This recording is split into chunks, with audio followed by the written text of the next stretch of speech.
ಜಿಲ್ಲೆಯ ಎಲ್ಲೆಡೆ ಕಳೆದ ಕೆಲವು ದಿನಗಳಿಂದ ಧಾರಾಕಾರವಾಗಿ ಮಳೆ ಸುರಿದಿದ್ದು, ಮಳೆಯಿಂದಾಗಿ ಕಾಫಿ ತೋಟಗಳಲ್ಲಿ ಕಾಫಿ ಮಿಡಿಗಳು ಉದುರುವಿಕೆಯ ಪ್ರಮಾಣ ಹೆಚ್ಚಾಗಿ ಕಂಡುಬಂದಿದ್ದು, ಬೆಳೆಗಾರರು ಚಿಂತಿತರಾಗಿದ್ದಾರೆ. ಕೆಲವು ಗಿಡಗಳಲ್ಲಿ ಕಾಫಿಯ ಫಸಲು ಬಹುತೇಕ ಧಾರಾಶಾಹಿಯಾಗಿದೆ. ಕೊಳೆರೋಗದಿಂದ ಕಾಫಿಯ ಗಿಡಗಳ ರೆಂಬೆಗಳಲ್ಲಿನ ಫಸಲು ಕಪ್ಪಾಗಿ ಕಾಫಿಯ ಮಿಡಿಗಳು ಮತ್ತಷ್ಟು ಉದುರಿ ಇತರ ಗಿಡಗಳಿಗೂ ಪಸರಿಸುವ ಆತಂಕ ರೈತರಲ್ಲಿ ಮಾಡಿದೆ. ದಾಪಕ್ಲುವಿನಲ್ಲಿ ಕಳೆದ ವರ್ಷಕ್ಕೆ ಹೋಲಿಸಿದರೆ ಈ ಅವಧಿಗೆ 40 ಇಂಚು ಮಳೆಯಾಗಿತ್ತು. ಈ ವರ್ಷದ ಇದುವರೆಗಿನ ಮಳೆಯ ಪ್ರಮಾಣ ಸುಮಾರು 83 ಇಂಚು ಮಳೆಯಾಗಿದೆ. ಕಕ್ಕಬ್ಬೆ ಯಾವಕ್ಕಬಾಡಿ ಗ್ರಾಮದಲ್ಲಿ ಕಳೆದ ವರ್ಷಕ್ಕಿಂತ 2 ಪಟ್ಟು ಮಳೆಯಾಗಿ ಕಾಫಿ ಉದುರುವುದು ಅಧಿಕವಾಗಲು ಕಾರಣ ಎನ್ನುತ್ತಾರೆ ಬೆಳೆಗಾರರು. ಮಳೆಯಿಂದಾಗಿ ಹಾಗೂ ಕಾರ್ಮಿಕರ ಕೊರತೆಯಿಂದಾಗಿ ಕಾಫಿ ಉದುರೋದನ್ನು ತಡೆಗಟ್ಟಲು ಪರಿಹಾರ ಕ್ರಮಗಳನ್ನು ಕೈಗೊಳ್ಳಲು ಬೆಳೆಗಾರರಿಗೆ ಸಾಧ್ಯವಾಗಿಲ್ಲ. ಮುಂದಿನ 2 ತಿಂಗಳು ಇನ್ನೂ ಬಿರುಸಿನ ಮಳೆಯಾಗುವ ಸಾಧ್ಯತೆಗಳಿದ್ದು, ಕಾಫಿ ಫಸಲು ಉದುರಿ ಬೆಳೆಗಾರರಿಗೆ ಹೆಚ್ಚಿನ ನಷ್ಟ ಸಂಭವಿಸಲಿದೆ ಎನ್ನಲಾಗ್ತಾ ಇದೆ. ಕಾಫಿ ನಷ್ಟವನ್ನು ತಡೆಗಟ್ಟಲು ಕಾಫಿ ಮಂಡಳಿ, ಸಂಶೋಧನಾ ತಜ್ಞರು, ಅಧಿಕಾರಿಗಳು ತೋಟಗಳಿಗೆ ಭೇಟಿ ನೀಡಿ ಬೆಳೆಗಾರರೊಂದಿಗೆ ಸಂವಾದ ನಡೆಸಿ ಸೂಕ್ತ ಪರಿಹಾರವನ್ನು ಬೆಳೆಗಾರರಿಗೆ ನೀಡಬೇಕು. ಮಾತ್ರವಲ್ಲದೆ ರೈತರಿಗೆ ಬೇಕಾದ ರಸಗೊಬ್ಬರ, ಕೀಟನಾಶಕ ಪರಿಕರಗಳನ್ನು ಹೆಚ್ಚಿನ ರಿಯಾಯಿತಿ ದರದಲ್ಲಿ ನೀಡಬೇಕು. ಈ ನಿಟ್ಟಿನಲ್ಲಿ ಚುನಾಯಿತ ಪ್ರತಿನಿಧಿಗಳು, ಅಧಿಕಾರಿಗಳು ಸರ್ಕಾರದೊಂದಿಗೆ ವ್ಯವಹರಿಸಿ ಗಮನಕ್ಕೆ ತಂದು ಸೂಕ್ತ ಪರಿಹಾರ ನೀಡಬೇಕೆಂದು ಕಕ್ಕಬ್ಬೆ ಯಾವಕ್ಕಪಾಡಿ ಕಾಫಿ ಬೆಳೆಗಾರ ಪಾಂಡಂಡ ನರೇಶ್ ಆಗ್ರಹಿಸಿದ್ದಾರೆ. ಮಳೆ ಜಾಸ್ತಿ ಆಗಿಬಿಟ್ಟಿದೆ. ಕಳೆದ ವರ್ಷ ಇಡೀ ವರ್ಷಕ್ಕೆ ಸರಾಸರಿ 87 ಇಂಚು ಮಳೆ ಆಗಿತ್ತು. ಇವತ್ತಿನ ದಿನಕ್ಕೆ ಈ ವರ್ಷ 104 ಇಂಚು ಮಳೆ ಆಗಿರುತ್ತದೆ. ಈ ಮಳೆ ಒಟ್ಟಿಗೆ ವಿಪರೀತ ಗಾಳಿ ಬೀಸಿರುವುದರಿಂದ ನಮ್ಮ ತೋಟಗಾರ ಬೆಳೆಯಾದ ಕಾಫಿ ಫಸಲು ಅಪಾರ ನಷ್ಟ ಉಂಟಾಗಿದೆ. ಮರ ಕೊಂಬೆ ರೆಕ್ಕೆಯಲ್ಲಿ ಬಿದ್ದು ಕಾಫಿ ಗಿಡಕ್ಕೆ ಹಾನಿಯಾಗಿದೆ. ಹಾಗೂ ವಿಪರೀತ ತೇವಾಂಶದಿಂದ ರೈತನ ಬೆಳೆದ ಇರುವ ಕಾಫಿ ನೆಲ ಕಚ್ಚಿ ಹೋಗಿದೆ.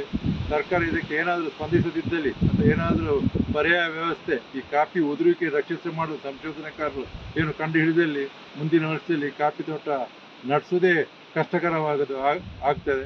ಇಡೀ ಕೊಡಗು ಕಾಫಿ ಅವಲಂಬಿತವಾದಂಥ ಒಂದು ಆರ್ಥಿಕ ಹೊಂದಿರೋದ್ರಿಂದ ಇದರ ಬಗ್ಗೆ ನಮ್ಮ ಸಂಶೋಧಕರು ಹೆಚ್ಚಿನ ಸಂಶೋಧನೆ ಮಾಡಿ ಕೇವಲ AC ರೂಮಲ್ಲಿ ಕೂತ್ಕೊಂಡು ಅವರು ಸಂಶೋಧನೆ ಮಾಡುವುದಲ್ಲ, ಕೃಷಿಕರ ಜೊತೆಗೆ ಸಂವಾದ ಮಾಡಿ ಅವರ ಅನಿಸಿಕೆಗಳನ್ನು ಆಲಿಸಿ ಅದಕ್ಕೆ ಸೂಕ್ತ ಏನಾದರೂ ಪರಿಹಾರ ಕಂಡುಹಿಡಿದು ಮಾಡಬೇಕು.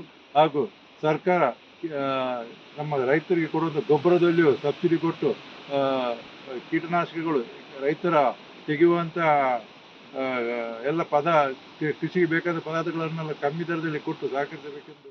ಅಧಿಕ ಮಳೆ ಹಾಗೂ ಶೀತ ವಾತಾವರಣದಿಂದಾಗಿ ಕಾಫಿ ಮತ್ತು ಕಾಳುಮೆಣಸಿಗೂ ಕೊಳೆರೋಗ ಬಾಧಿಸ್ತಾ ಇದ್ದು, ಇದರಿಂದಾಗಿ ಬೆಳೆಗಾರರಿಗೆ ಆರ್ಥಿಕ ನಷ್ಟ ಉಂಟಾಗ್ತಾ ಇದೆ. 10 ದಿನಗಳಿಂದ ಮತ್ತಷ್ಟು ಜೋರು ಮಳೆಯಾಗ್ತಾ ಇದ್ದು, ಕಾಫಿ ಗಿಡದಲ್ಲಿ ಕಾಫಿ ಕಾಯಿಗಳು ಕೊಳೆತು ಅಪಾರ ಪ್ರಮಾಣದ ನಷ್ಟ ಉಂಟಾಗ್ತಾ ಇದೆ. ಸರ್ಕಾರ ಬೆಳೆಗಾರರ ಸಮಸ್ಯೆಯನ್ನು ಪರಿಹಾರ ನೀಡಬೇಕೆಂದು ದಲಜಿ ಗ್ರಾಮದ ಕಾಫಿ ಬೆಳೆಗಾರ ಮಣವಟ್ಟಿರ ಜಗದೀಶ್ ಒತ್ತಾಯಿಸಿದ್ದಾರೆ. ನಮ್ಮ ತೋಟದಲ್ಲಿ ಇತ್ತೀಚೆಗೆ ಒಂದು 10 ದಿವಸದಿಂದ ಜೋರು ಮಳೆ ಆಗಿರುವ ಕಾರಣ ನಮ್ಮ ತೋಟದಲ್ಲಿ ಹೀಗೆ ಕಾಫಿ ಗಿಡದಲ್ಲೇ ಕೊಳೆತು ತುಂಬ ನಷ್ಟವಾಗಿದೆ. ಈ ಪ್ರತಿಯೊಂದು ಗಿಡದಲ್ಲಿ ಕಾಫಿ ಉದುರಿ ಅಪಾರ ನಷ್ಟವಾಗಿದೆ. ಇದಕ್ಕೆ ಸರ್ಕಾರದಿಂದ ಪರಿಶೀಲನೆ ಮಾಡಿ ಪರಿಹಾರ, ಇಡೀ ಕೊಡಗಿನ ಜನರಿಗೆ ಪರಿಹಾರ ಸಿಗುವಂತಾಗಲಿ ಅಂತ ನಾನು ಈ ಮಾಧ್ಯಮಗಳ ಮುಖಾಂತರ ಕೇಳಿಕೊಳ್ಳುತ್ತೇನೆ. ಹಾನಿಗೀಡಾದ ಪ್ರದೇಶಗಳಲ್ಲಿ ಕಾಫಿ ಮಂಡಳಿ ಸಮೀಕ್ಷೆಯನ್ನ ಮಾಡಿ ಬೆಳೆಗಾರರಿಗೆ ಸೂಕ್ತ ಪರಿಹಾರ ಒದಗಿಸಿಕೊಡಬೇಕೆಂದು ಕಾಫಿ ಮಂಡಳಿ ಮಾಜಿ ಉಪಾಧ್ಯಕ್ಷ ಸಣ್ಣುವಂಡ ಕಾವೇರಪ್ಪ ಒತ್ತಾಯಿಸಿದ್ದಾರೆ. 2024 ಕಾಫಿ ಬೆಳೆಗಾರರಿಗೆ ನಿಜಕ್ಕೂ ನಿರಾಶಾದಾಯಕ ಒಂದು ವರ್ಷವಾಗಿದೆ. ಕಾರಣ ಈ ವರ್ಷ ಕಾಫಿ ಹೂಮಳೆ ಕೂಡ ಸರಿಯಾದ ಸಮಯಕ್ಕೆ ಬರಲಿಲ್ಲ.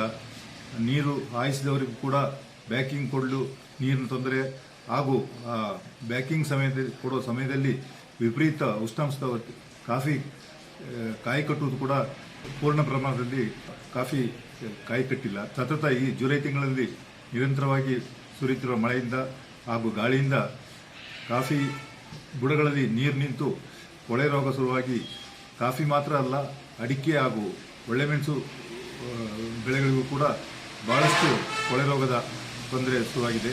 ಹೀಗಾದರೆ ಈ ವರ್ಷದ ಕಾಫಿ ಬೆಳೆ 40-50% ನಷ್ಟ ಆಗಿ ಕಾಫಿ ಬೆಳೆಗಾರರಿಗೆ ಒಳ್ಳೆಯ ಬೆಲೆ ಇದ್ದರೂ ಕೂಡ ಅದು ಕೈಗೆ ಸಿಗದಂಥ ಒಂದು ಪರಿಸ್ಥಿತಿ ನಿರ್ಮಾಣವಾಗಿದೆ.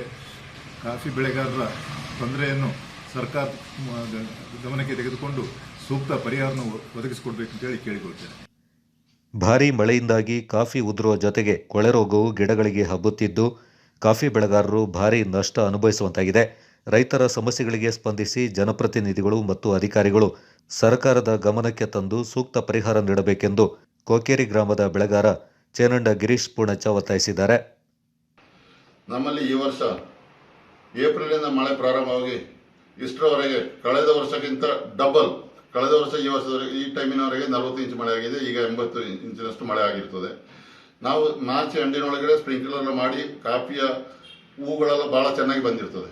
ಆದರೆ ಈ ಮಳೆಯಿಂದಾಗಿ ಫುಲ್ ಡ್ರಾಪಿಂಗ್ಸ್, ಕಾಫಿ ಅಂತೇಳಿ ಗಿಡದಲ್ಲಿ ಕಾಣೋದಕ್ಕಿಂತ ಜಾಸ್ತಿ ನೆಲದಲ್ಲಿ ಇದೆ.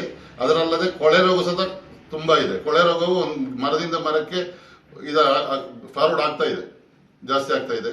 ಅದಕ್ಕಾಗಿ ದಯವಿಟ್ಟು ಸರ್ಕಾರದವರು, ಕಾಫಿ ಬೋರ್ಡಿನವರು ಇದರ ಬಗ್ಗೆ ಗಮನ ಹರಿಸಿ ಅದರ ಬಗ್ಗೆ ಪರಿಶೀಲಿಸಿ ಏನಾದರೂ ಒಂದು ಪರಿಹಾರ ಕೊಡಬೇಕಾಗಿ ತಮ್ಮಲ್ಲಿ ಕಳಕಳಿಯ ಮನವಿ.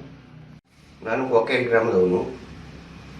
ಮೊನ್ನೆ 10 ದಿವಸದಿಂದ ಹೊಡೆದ ಮಳೆಯಿಂದ ನಮ್ಮ ತೋಟದಲ್ಲಿ ಭಾಳ ಕಾಫಿ ಲಾಸ್ ಆಗಿದೆ. ಎಲ್ಲ ಗಿಡದಲ್ಲಿಯೂ ಕಾಫಿ ಬೀಳ್ತಾ ಉಂಟು. ಇದಕ್ಕೆ ಏನಾದರೂ ಪರಿಹಾರ ಕಾಫಿ ಮನೆಗಳಿಂದ ದೊರೆಯಬೇಕಂತೇಳಿ ಕೇಳಿಬಿಡ್ತೀನಿ. Kodagu channel news, Duggala Sadananda, Napoklu.